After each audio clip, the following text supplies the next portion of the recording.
கர்வம் தலைக்கேறிய சூரபத்மனை அழித்த இடமான திருச்செந்தூரை தனது இரண்டாவது படைவீடாக கொண்ட முருகப்பெருமானை பற்றியும் திருச்செந்தூரை பற்றியும் தெரிஞ்சுக்கலாம் வாங்க. அசுர குலத்தில் பிறந்த சூரபத்மன் சர்வ லோகங்களையும் அரசாளவும் சர்வ வல்லமைகளை பெற எண்ணி சுக்லாச்சாரியாரிடம் உபதேசம் பெற்று சிவபெருமானை நோக்கி கடுந்தவ புரிந்தான். அதன் மூலம் 108 யுகங்கள் உயிர் வாழவும் 1008 அண்டங்களை அரசாளும் வரத்தையும் சிவசக்தி அன்றி வேறு ஒரு சக்தியாலும் அவனை அழிக்க முடியாது என்னும் வரத்தையும் பெற்றான். சூரபத்மன் தன் பெற்ற வரத்தின் வலிமையினால் ஆணவம் மிகுந்த கர்வம் கொண்டான். இந்திரன் மகனான சயந்தன் முதலான தேவர்களை சிறையிலிட்டு சித்திரவதை செய்தான். அதர்ம வழியில் ஆட்சி புரிந்து கொண்டு இருந்தான். அசுரர்களின் இக்கொடுமைகளை தாங்க முடியாத தேவர்கள் சிவபெருமானிடம் சென்று முறையிட்டனர். இறைவன் அவர்களை காப்பாற்ற திருவருளும் செய்தார். சூரபத்மன் முதலான பலம் மிக்க அசுரர்களை அழிக்கும் சக்தி படைத்த ஆறுமுகனை அவதரிக்க செய்தார் சிவபெருமான்.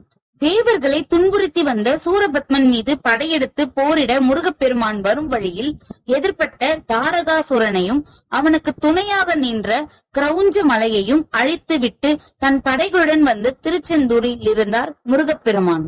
வீரவாகு தேவரை சூரபத்மனிடம் தூது அனுப்பினார். ஆனால் அசுரன் சூரபத்மனோ அதை நிராகரிக்கிறான். மேலும் சூரபத்மன் வீரவாகு தேவரை மரியாதை குறைவாகவும் நடத்தி இருக்கிறான். இதை அறிந்த முருகப்பெருமான் அம்பிகையிடம் வேல் பெற்று சூரபத்மன் மீது போர் தொடுக்க சென்றார். சூரபத்மன் அப்போது முருகப்பெருமானுடைய எதிரில் மாமரமாக நின்றான். சூரபத்மனை கொல்வதற்காக முருகப்பெருமான் வேலாயுதத்தை ஏவினார்.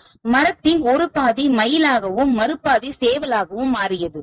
மயிலை வாகனமாகவும் சேவலை கொடியாகவும் ஏற்றுக்கொண்டார் முருகப்பெருமான். சிவசக்தியை அன்றி வேறொரு சக்தியால் தன்னை அழிக்க முடியாது என்ற கர்வத்தில் இருந்த சூரபத்மனை போரிட்டு வெற்றி வாகை சூடினார் முருகப்பெருமான். சூரபத்மனிடம் இருந்து தேவர்களையும் காப்பாற்றினார். சூரபத்மனை கொல்வதற்காக முருகப்பெருமான் வேலாயுதத்தை ஏவிய போது அதன் கொடூரம் தாங்காமல் கடலும் பின்வாங்கியதாக தனது திருப்புகளில் குறிப்பிட்டிருக்கிறார்.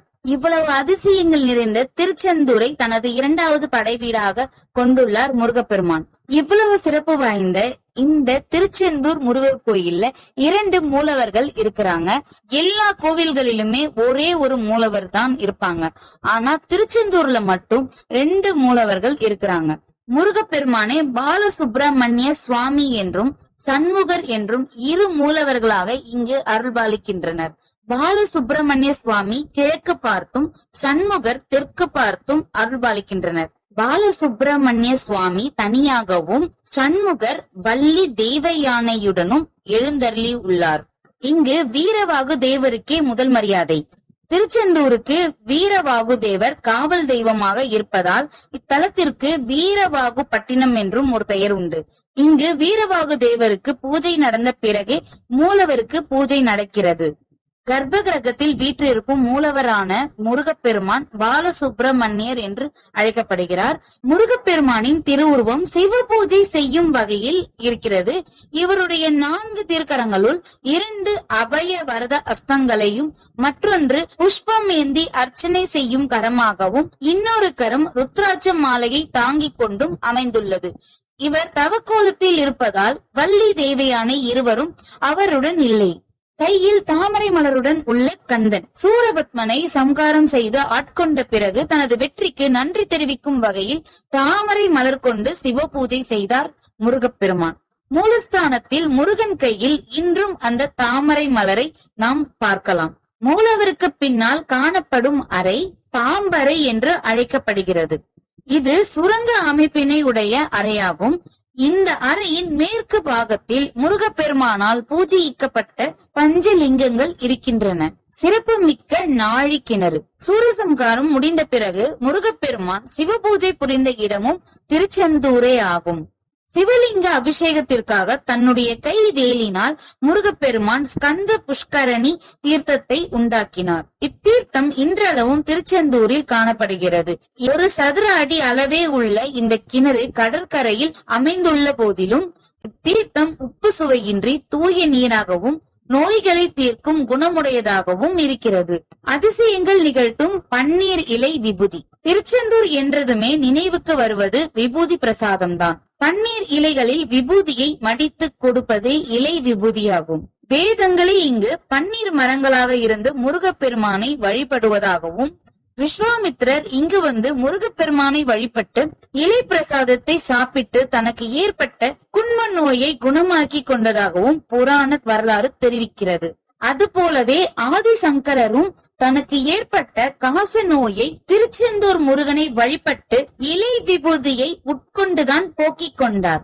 ஆதிசங்கரர் வடமொழியில் சுப்பிரமணிய புஜங்கம் என்னும் பாமாலையை இயற்றினார். பிரசித்தி பெற்ற கந்தர் கலிவெண்பா இயற்றிய குமரகுருபரர் தனது 5 வயது வரை ஊமையாகத்தான் இருந்தார். முருகப்பெருமான் தன் வேலினால் அவரது நாவில் எழுதி பேச வைத்தார். செந்தில் வேலனின் நிறைந்த அருளால் பேசும் வல்லமையை பெற்று புகழ் பெற்றார் குமரகுருபரர். வள்ளி குகை. திருச்செந்தூர் முருகனை தரிசிக்க செல்பவர்கள் காணத் தவறாத இடம் கடற்கரையில் அமைந்துள்ள வள்ளி குகை. முருகப்பெருமானிடம் வள்ளி கோபித்துக் கொண்டு வந்து தங்கிய இடம் என்கிறார்கள். இங்கு குகையை குடைந்து வள்ளிக்கு சன்னதி அமைக்கப்பட்டுள்ளது. இந்த சன்னதிக்கு ஒருவர் மட்டுமே சென்று திரும்ப முடியும். வள்ளி குகைக்கு முன்புள்ள சந்தன மலையில் தொட்டில் கட்டி வேண்டிக் கொண்டால் குழந்தை பாக்கியம் இல்லாத தம்பதிகளுக்கு குழந்தை பாக்கியம் கிடைக்கும். நடுக்கடலில் நடந்த அதிசயம். இந்தியாவை ஐரோப்பியர்கள் அடிமைப்படுத்தி இருந்த நேரம். இந்தியாவின் செல்வ வளங்களை முடிந்தவரை சுரண்டினர் ஐரோப்பியர்கள். கோவில் சாமி சிலைகளையும் அவர்கள் விட்டு வைக்கவில்லை. திருச்செந்தூர் முருகன் சிலையையும் நடராஜர் சிலையையும் பிரெஞ்சுக்காரர்கள் கடத்தி கொண்டு கப்பலில் தங்கள் நாட்டிற்கு திரும்பிய போது வழியில் கடும் சூறாவளி காற்றும் புயலால் பேய் மழையும் கொட்டி தீர்த்தது. இதை கண்டு பயந்து போன அவர்கள் கடத்தி கொண்டு சென்ற சாமி சிலைகளை கடலுக்குள் வீசினர். இதற்கிடையில் திருச்செந்தூர் முருகன் சிலை கடத்தி செல்லப்பட்டதால் அதற்கு பதிலாக வேறு புதிய சிலையை செய்யும் பணியை திருநெல்வேலியில் வசித்து வந்த வரமல்லையப்ப பிள்ளை என்பவர் துவங்கினார். அப்போது ஒரு நாள் அவரது கனவில் தோன்றிய முருகப்பெருமான் திருச்செந்தூர் கடலில் குறிப்பிட்ட இடத்தில் எலுமிச்சை பழம் மிதக்கும், அங்கு மூழ்கி தேடினால் சிலை கிடைக்கும் என்று அடையாளம் காட்டினார். அதன்படி வடமல்லையப்ப பிள்ளை உட்பட்டவர்கள் படகுகளில் கடலுக்குள் சென்று தேடினர். ஓரிடத்தில் எலுமிச்சை பழம் மிதக்க அங்கு மூழ்கி தேடினர். அப்போது கடத்தி செல்லப்பட்ட முருகனின் திருமேனி கிடைத்தது. அந்த சிலை மீண்டும் சன்னதியில் பிரதிஷ்டை செய்யப்பட்டது. அதே நேரம் புதிதாக வடிவமைக்கப்பட்ட சிலை திருநெல்வேலி தாமிரபரணி பாயும் ஓரிடத்தில் பிரதிஷ்டை செய்யப்பட்டது. அந்த இடம் தற்போது குறுக்குத்துறை என்று அழைக்கப்படுகிறது. திருச்செந்தூர் ஆண்டவர் கோயிலில் திருவிழாக்கள் மிகவும் பிரசித்தி பெற்றவையாக இருக்கின்றது. அதிலும் முருகப்பெருமான் அவதரித்த தினமான வைகாசி விசாகம், சூரபத்மனை அழித்து ஆட்கொண்ட கந்த சஷ்டி விழா ஆகியவை வெகு விமர்சையாக கொண்டாடப்படுகிறது. மற்றும் முருகனுக்கு உகந்த எல்லா நாட்களிலும் சிறப்பு வழிபாடுகள் நடைபெறுகின்றன. இவ்வளவு சிறப்பு வாய்ந்த திருச்செந்தூரை நாம் ஒரு வாட்டியாவது நம் வாழ்நாளில் தரிசிக்க வேண்டும். நண்பர்களை, கண்டிப்பா உங்களால முடியும் போது திருச்செந்தூர் பகவானை கண்டிப்பாக நேரில் சென்று தரிசியுங்கள். திருச்செந்தூர் முருகப்பெருமானின் அருளால் எல்லார் வேண்டுதலும் நிறைவேறட்டும். இந்த வீடியோ உங்களுக்கு பயனுள்ளதா இருந்தா கண்டிப்பா இந்த வீடியோவுக்கு ஒரு லைக் பண்ணிக்கோங்க. இந்த சேனல்ல இன்னும் நிறைய வீடியோக்கள் வரப்போகுது. சோ இந்த சேனலையும் சப்ஸ்கிரைப் பண்ணிக்கோங்க. இந்த வீடியோவை முழுசா பார்த்த உங்களுக்கு ரொம்பவே நன்றி.